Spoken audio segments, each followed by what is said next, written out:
Good afternoon. We are starting with breaking news out of the state capitol. Governor Bill Lee proposing a package of what he calls comprehensive pro-life legislation, which includes a ban on abortion once a heartbeat can be detected. The measure includes a requirement to show an ultrasound to a woman seeking abortion. Also, it would ban an abortion if a doctor believes it is motivated by the health, sex, disability, or race of the fetus. Well, Governor Lee saying the bill is based on the need to protect the most vulnerable in our society, and he says there is no more vulnerable than the unborn. We're taking a monumental step forward in celebrating, cherishing, and defending life.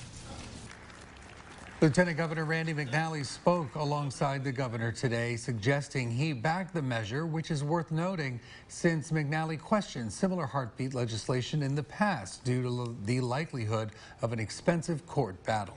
Planned Parenthood representatives were also at this morning's announcement, criticizing the measure as failing to trust families' abilities to make their own decisions.